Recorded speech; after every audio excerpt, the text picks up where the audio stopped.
The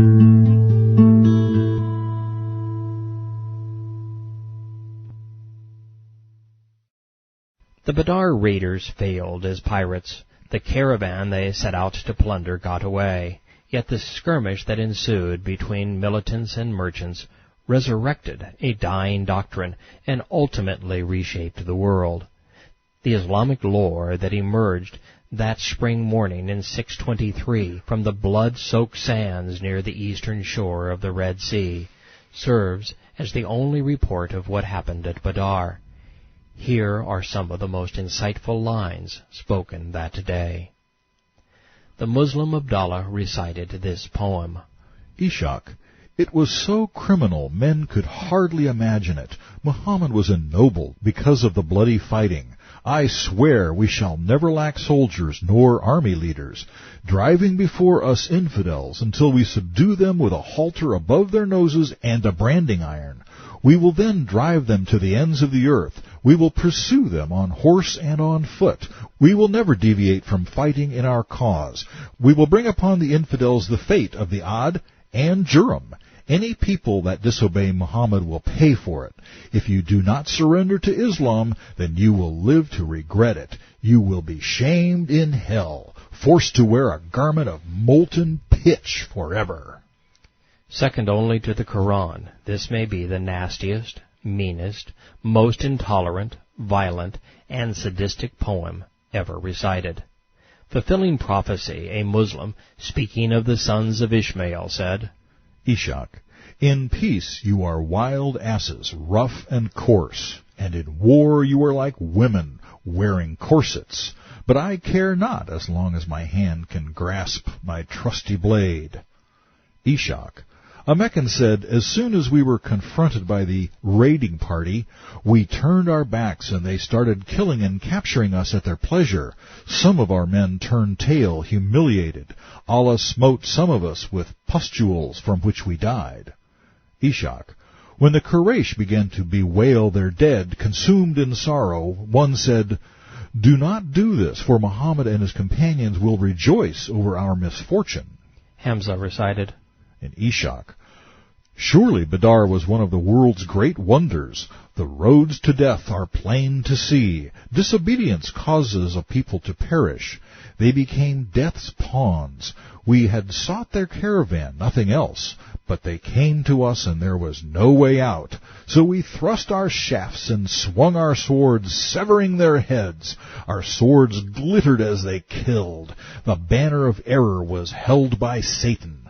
He betrayed the evil ones, those prone to treachery. He led them to death, crying, Fear Allah, He is invincible. Satan knew what they could not see. On that day 1,000 spirits were mustered on excited white stallions. Allah's army fought with us. Under our banner, Gabriel attacked and killed them. I agree. Satan was indeed there. Ali recited, Ishaq, have you seen how Allah favored His apostle and how He humiliated the unbelievers? They were put to shame in captivity and death. The apostle's victory was glorious. Its message is plain for all to see. The Lord brought repeated calamities upon the pagans, bringing them under the apostle's power. Allah's angry army smote them with their trusty swords. Many a lusty youngster left the enemy lying prone. Their women wept with burning throats, for the dead were lying everywhere, but now they are all in hell. It's hard to believe. Violence and pain begat a religion. One of the Meccan merchants said in response, Ishaq, I wonder at foolish men like these who sing frivolously and vainly of the slain at Badar. This was nothing more than an impious and odious crime. Men fought against their brothers, fathers, and sons. Any with discernment and understanding recognized the wrong that was done here. Al-Harath was right. I find his words rational and sobering. They are foreboding.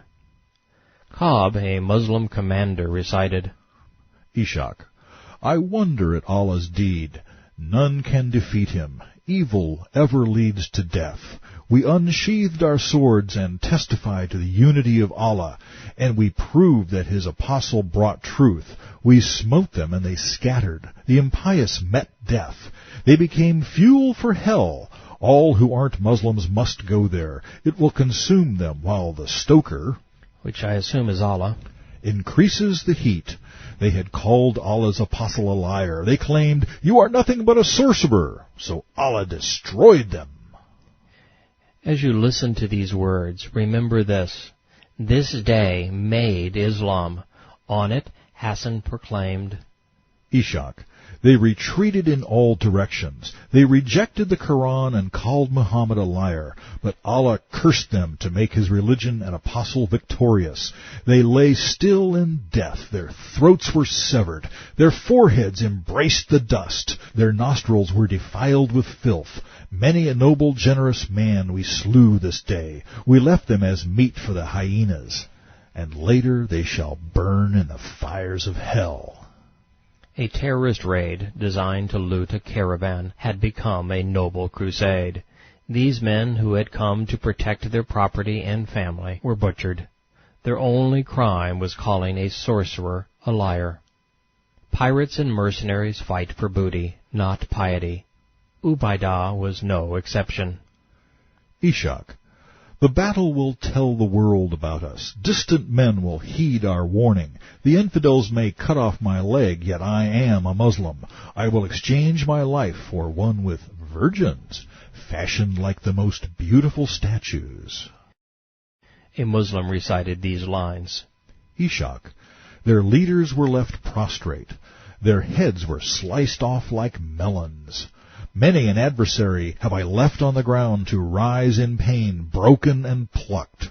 When the battle was joined, I dealt them a vicious blow. Their arteries cried aloud, their blood flowed. This is what I did on the day of Badr. At the end of the fighting, Ishaq and Tabari. Allah's apostle ordered the dead to be thrown into a pit. All were thrown in except Umayyah.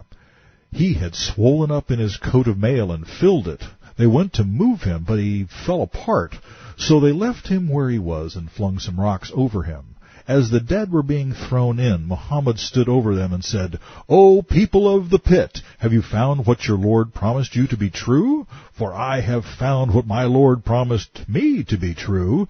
The Muslims said to him, "O Allah's messenger, are you speaking to dead people who have been putrefied?" He replied, "They know what I promised them as the truth. You hear what I say, no better than they, but they cannot answer me."